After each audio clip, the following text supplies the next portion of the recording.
Ashama harka fuundi hordoftoonni Abduu Moobaayil Abbicha jirtan dhufeessanuu baga jiraattan baga ara deebiidhaan gara chaanala kiyyaa dhuftan horaa jalqabaa dhuftan Abduun jedhama Abduu Moobaayil Abbii sabskiraayib godhaa maatii keenyatti dabalamaan isiniin jira.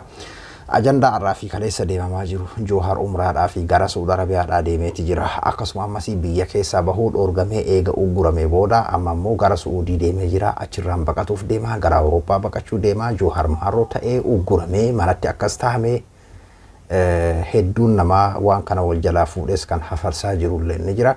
Waa'ee kana irratti mee maali dhugaan jirtu kan jedhu waliin ilaalla.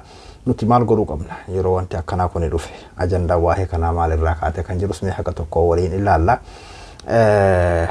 Yeroo hedduu kan walitti aansee haga baatii Ramadaanaa kana viidiyoo isiniif hojjetaa hin jiru dhiifama. Baatii Ramadaanaa kana keessa akka gaafa duraa sanitti namatti mijatu salaata taraawiyaatu jira, dadhabbiitu jira. Akka gaafa duraa sanitti namatti mijatu dhiifama. Ramadaana warra nagayaan soomanii xumuru warra Rabbiin irraa haqee baluu jenna. Joohar kaleefiyarra ajandaa Joohar yookiin ammoo Joohar amma dura ka qilleensi Oromiyaadhaa bilisoomee jira kan jedhu nuuf himee ture walumaan beeknaa jechuudha. Qilleensi Oromiyaadhaa sun amman tanallee akkuma bilisoometti jira bilisummaa san caalaadhaa dabalataati deemaati jira jechuudha. Dhugaadha. Haga jaraasan bookisuu baatullee miidiyaan kennasi ni qabna jechuudha. Miidiyaa kan ijaa fi gurra uummata ta'e miidiyaa akka OMN faa qabna jechuudha. Garuu amman tana Joohariin nama guddaa kana jechuudha. Kushiinaa keessaan gadi akkuma gartee tarii akkuma Iskandar sanitti kushiinaa keessaan gadi Arbaa Mincitti akkas tahee Iskandar Haawiltii akkanaa jalatti akkas tahee bakka akkanaatitti footoo ka'ee waan jedhu Joohariin illee amma haala akkasiisan jechuudha. Waan akkasiisantu mul'ataa jira jechuudha. Nutillee waa'ee Jooharii waan dhagahuu barbaanna ta'ee fi waan kun tarii nama hedduutti dhugaa fakkaatu malaa kan ammoo burjaajii itti uume maali wanni kun jedheetiin namoonni hedduun akka cinqataa jirtan illee hin beeka. Waa'ee kana ammoo maali kan eenyu kana farsaa jiru akka jedhu haalaallu miidiyaa jaraati waan kana farsaa jiru. Miidiyaan Habashootaa YouTube isaanii kana jechuudha amma kan isaan hojjetaa jiran har'aa fi kaleessa sabbar zeenaa Joohar wada Suudii, sabbar zeenaa Joohar bazzaan wada Awurooppaa, sabbar zeenaa Joohar Suudiirraa mallaqa gurguratu achi mallaqa walii qabatuu deema achirraan gara Keenya kanaadha amma waan isaan hafarsan jechuudha. Yaa jara keenya dhimma Oromoo fi Oromiyaadha. Dhimma Joohar dhimma Baqqalaa dhimma Oromoo fi Oromiyaa dhimma waboodha. Kan nuuf himu miidiyaadhaa qabna yeroo har'aan tana. Kan nuuf himu aktiivistii Oromoodhaa qabna. Kan nuuf himu beektota Oromoodhaa qabna. Faamilii isaaniitu jira warra isaaniitu jira. Waa'ee kana irratti yeroo hedduu irra deddeebi'eetiin dubbadheeti jira jechuudha. Fedhu dhugaa haa ta'u fedhu soba haa ta'u gadaan waa'ee fakkeenyaa fi Jooharii fi waa'ee Joohar akkas ta'uu deema Joohar akkas godhamu deema maddi keenya achirraa nuuf gabaasee waa'ee Joohar kan nuuf himu gadaa fakkeenyaa fi waa'ee jaraa irraa dhagahuudha. Osoo qilleensi Oromiyaadhaa hin bilisoomin akka Joohar jedhe san osoo qilleensi Oromiyaadhaa gabrummaa jala jiru sanidha jechuudha. Tarii isin ammallee bakka san tokko ni jira jechuun gowwaan fakkeenyaaf kan guddinatti fakkaatu kan miidiyaa isaanii jala fi guddantaa isaanii sun isaanii waliin kijibaan haa bohokuu jechuudha. Walumaa galatti maal isin jechuu barbaadeeti waa'ee Jooharii fi waa'ee dhimma Oromoo fi Oromiyaadhaa jararraa himi kan dhageenyu xiqqaatu guddattuu miidiyaadha qabna jechuudha. Dhimma Joohar irratti maatii isaaniitu jira. Dhimma Joohar irratti nama isaawwan nama gartee isatti dhiheenya qabutu jira. Maatiitu jira. Saahiboota isaatiitu jira jechuudha. Oromoo miiliyoona 60 duubaa jira jechuudha Joohar. Callisuu dubbatu waa'een Joohar takkaatu callifamee yookiin ammoo ammayyuu waa'ee Joohar ija takkaa jechuudha Oromoon kan rafaa jiru jechuudha. Kanaafuu wanni kushiinaa keessaan gadi jararraa itti dhageenyu hin jiru jechuudha. Kan akkanumatti calma jedhamee Joohar sabbar zeenaa Joohar akka gara Suudiidhaa deemeeti jira. Sabbar zeenaa Joohar achumaan akka biyya keessaa baqatu gaafatameeti jira. Miidiyaan akkanaa kun miidiyaan fedhe haa gabaasu yoo miidiyaan Oromoodhaa kan amantan gadi baheetiin dubbate malee haga ammaatitti maddi dhugaadhaa Joohar kara Suudii deemeedhaa fi akkas tahee maaliin hafarfamu kun tokkoon isaa dhugaa miti. Jechuun Joohar ta'eef hin taane miti nama kan isin jechaa jiru. Waa'ee Joohar jararraa miti kan dhageenyu. Maal Joohari jarri? Jarri maal Joohari? Yoo isin laaltan jarri maaliif akkanatti hafarsan ni beektanii? Jarri waggaa afran kana maaliin dalagataa jiran yoo isin laaltan jechuudha. Waa lama jarri amma. Jiruun isaaniidhaa kan YouTube ittiin daldalatan kan YouTube irraa ittiin mallaqa argatan. Yoo isin laaltan dhimma Oromoo fi dhimma Tigraay jechuudha. Sabbar zeenaa Kamaqalee akkas ta'e sabbar zeenaa Geetaachoo Raddaa gutta sammaa kanaadha waan isaan ittiin dalagatan kenna moo gowwaan dhaqee xaggoodhaaf jechuudha. Isaan dhaqee sana barbaadan jechuudha. Inni biraaho sabbar zeenaa ka Oromiyaa ka Wallaggaa sabbar zeenaa ka Walloo sabbar zeenaa Jaalmarroo እንደዚህ ሆነ sabbar zeenaa irmijjaa ተወሰደ kanaan isin gowwoomsaniitiin isin irraa dalagataa jiranii jechuudha. Inni biraaho karaa diinni biraallee isaan kana keessaan ajandaa facaafata. Oromoon kijiba hin facaasuuf bilchiginaa fakkeenyaaf ajandaa wayii facaasuu barbaadde sabbar zeenaa Jawhar umraadhaaf Suudii deemee sabbar zeenaa Jawhar ammoo Suudii deemee achi keessaan gara Awurooppaa amma as keessatti maal jedhama tarii warri waan kana hin dhagahin jechuudha miidiyaan habashoota amma kana farsaa jiru Jawhar umraa godhuudhaaf gara Suudii deemee Hamzaa Booranaa dabalatee ammas Jawhar achumarraan Saudi keessa mallaqa achi walitti qabatuuf deema kan jedhu maddi odeeffannoo kennaa achirraa nuuf himee jira. Ammas achirraan gara Awurooppaa baqateetiin sidditanyummaa gaafatu deema. Ammas achumarraan gara Keeniyaa kana dhufee ammas mallaqa haala sanii waan akkanaati jechuudha kan deemaa jiru. Kun hundi isaatu kijibaadha. Fedhu Jawhar haa ta'u fedhu ta'uu haa baatu kijiba. Isaanirraa waa'ee Jawhar kan dhageenyu jedhu. Isaanirraa waa'ee Oromoodhaa fi dhimma Oromiyaadhaa isaanirraa himi kan dhageenyu jechuudha.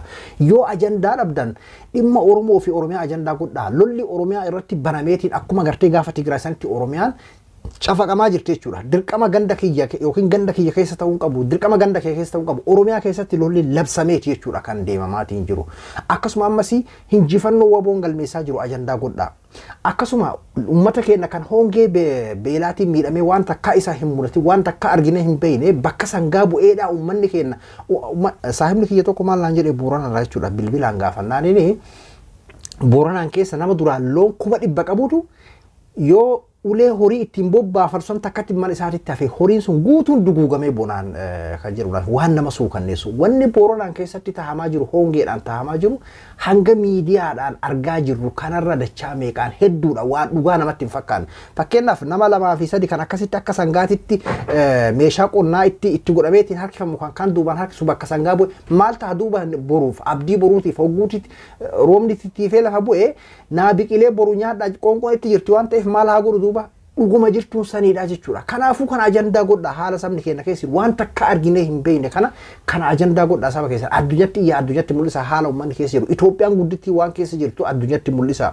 Kasan bira dabarame hoo Oromiyaan keenya Oromiyaan lola akkamiin akka itti labsameetiin jiru hinjifannoo ammas waboon godhaa jiru kana ajandaa godhadhaa kan kanarraa hafee oduu mirkanaa'ee akkas tahee jira kennas jechuudha wallaalaa kennallee kan waan kana wal jalaa fuudhee hafarsuusi akka dhugaa isinitti fakkaatee hin burjaajoine waa'ee kanaatiin haga ammaatitti maddi dhugaadhaa kan Jawhar Suudii deeme jettuu fi kan Jawhar achirra maalii ta'e barammanumaahu ugguramee eega guyyaa takka ugguramee hayyamamee fi mootummaadhaan hin deebi'atti walii galamee yookiin ammoo achirraan siyaasni biyya kanaa hin taanee fi sodaatee baqatuudee ajandaa akkanaa kana gonkuma gurratti hin jettina irumaayyuu hin dhageeffatina waa'ee akkana waa'ee Jawhar jararraa himi kan dhageenyu maal barama Jawhariin oofanii irumaa barama Iskandarii walii galchanii jechuun osoo namni himaadhaan haala istaayila miidiyaa akka isaan hafarsanii kanaan namni gartee kan wal qixxaatu taate Iskandarii walii qixxeessan jechuudha garuu namni kanaanii kan wal qixxaatu namni kan madaalamuun sammuudhaan jechuudha Jawhariin Oromoo miiliyoona 60tu duuba jira dhimmi Jawhar wanni kushiinaa jiraa keessaan gadi dhageeffannuuf hin jiru jechuudha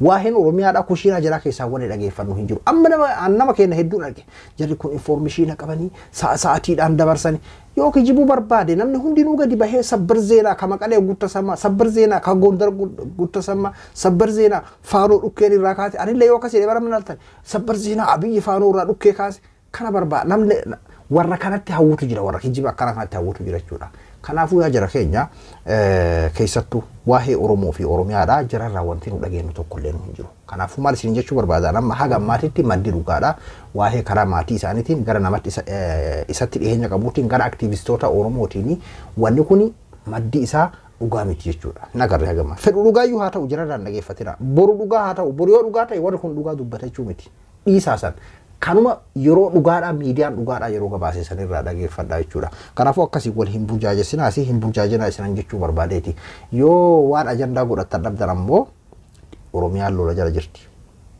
gwaboon halkanii guyyaa hinjifannoo ajaa'ibaati godhaa jira jechuudha kan ajandaa godhaa uummata keenya hongeedhaan miidhame wanni nuti argaa jirru kana oli wanni isaan taa'aa jiru haalli uummanni keenya gammoojjii Baalee keessa jiru haalli uummanni keenya gammoojjii Harargeedhaa ciraan tokko keessa jiru walumaa galatti haalli gammoojjiin Gujiidhaa keessa jirtu haalli Oromiyaan keessa jirtu haga miidiyaa irratti argaa jirru kana oli lolli Oromiyaa irratti labsame haga himamu kana oli akkuma gaafa dura Tigraay irratti labsame kana jechuudha warra gartee ajandaan isaanii waggaa afran kana wannummaan ittiin qoonqoo jiraatan waa'ee Oromiyaa fi waa'ee Tigraay bar osoo Oromiyaa fi Tigraay ajandaan Oromiyaa fi Tigraay jiraachuu baate maaliin akka jiraatan iyyuu siif hin galu sabbar zeenaa ka Oromiyaa akkas taa'ee sabbar zeenaa ka Tigraay Geetaachoo Raddaa akkas ta'e gutta sammaa dil zeenaa ka Maqalee ka Oromiyaa ka Wallagga kanaadha jechuudha wanni isaan ittiin hojjetan kennallee gowwaan dhaqeetii isaan kana waliin gowwoomataa jechuudha kanaafuu wanni haga maatiitti deemamaa jiru madda dhugaatirraa wanni qulqullaa'ee jiru jechuudha miidiyaa ni qabdan warri gartee akkuma gaafa duraan qilleensi Oromiyaadhaa gabrummaa jala jirutti ammallee gabrummaa jala gurri keessa yoo jiraate dantaa teessan isaanii waliin kijiban bukookuu ni dandeessanii jechuudha garuu kan sanirra hafe qilleensi Oromiyaadhaa akkuma Joohar gaafa bilisoomee jira jedhe san amma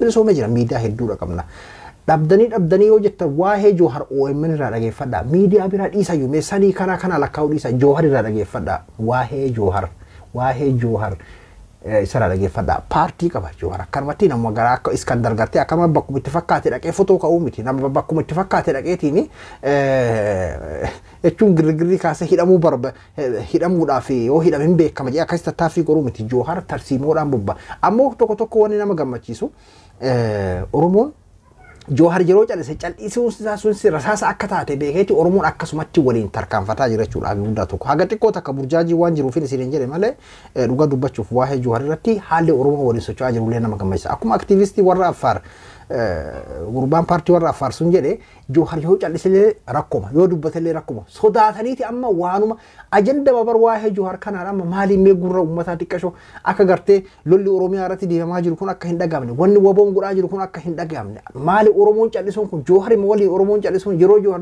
dubbachuun kun maa callifamaadhaa fi gaafa inni hidhaa jiru sabbar zeenaa Joohar akkas ta'ee ka isirbeet sabbar zeenaa andazii amma sun hundi ta'amuu dhabnaanin kana biltsiginnaatiinis karaa jaraatiinis jechuudha waa'ee akkanaa kanaan gadi dhufan jechuudha dhugaa ta'uu danda'a jechuun Joohar umraa deemuu danda'a waan addaatii miti deemuu dhabuu danda'a sun karoora isaati waan addaatii miti isaanirraa miti kan dhageenyu jechuudha miidiyaadha qabna isin jechuu barbaadeetan kan akkasitti hubachuu qabdan hagammaatti ammoo maddi dhugaadhaa kan waa'ee Joohar akkas ta'e maali ta'e kun hin jiru jechuudha hagammaatitti parsantiin 90 kijiba boru dhugaa ta'uu danda'a gaafa dhugaa ta'etti dhugaadha jenneeti dubbannaa jechuudha garuu hagammaatitti kijiba waa'ee kana hin jiru madda dhugaarraan dhageenya keenya tokko ka isaan jala harkisee Joohar umraadhaaf kalee deeme akka waan gartee ufe tokko barka amma akkanumatti deemee jira akka waan gartee ufii bira jiru yookiin ammoo ufii xiyyaara korsiisee akkana dubbatu jira ka takka Jooharuu jaa'in argin jechuudha kanaafuu jara keenya oduu kijiba isaanii fuunee tokkoffaa jiraaf magaalaa ho'isuu lammaffaa oduu gartee kijibaa gartee ittiin saba kana burjaajisuudhaaf diinni facaasu dhugaa goone nuti illee qilleensarra oolchuu fi qalbii nama hedduudha amma akka dhuunfaatitti illee fakkeenyaaf sa Joohar akkana tahee Joohar maali biyya keessa akka bahu gaafate jedhanii Joohar biyya keessaa bahuu fi jedhame mootummaan akka as keessaa deemtu jedheen jedhan kun hunda eessarraa dhagaa miidiyaa Habashaa Itiyoon Foormiidha fakkeenyaaf jalqaba dhugaa jirtu isin Itiyoon Foormiidha ka waan kana facaase fakkeenyaaf illee dhagayeeti jira garuu yeroo magattu keessa Joohar indazii tasammaa kamin coochi tasammaa ogum isaan jedhan dhiisee keessaa bahee jechuudha kanaafuu jara keenya oduu kijibaatiin hin burjaajahina isin jechuu barbaadeeti karmaan dubbachuu dhufe haga soomana kana ka tutturaatu yeroo ayyaannaan jirutti dabree numa dhufa soomana kana yeroo xumuramu bal'inaa walitti deebina yoo rabbi nagayaan nu xumursiise jechuudha ani Abdul Moobaala Biraay hanga qophii biraatti walitti deebinutti nagayaan haa tura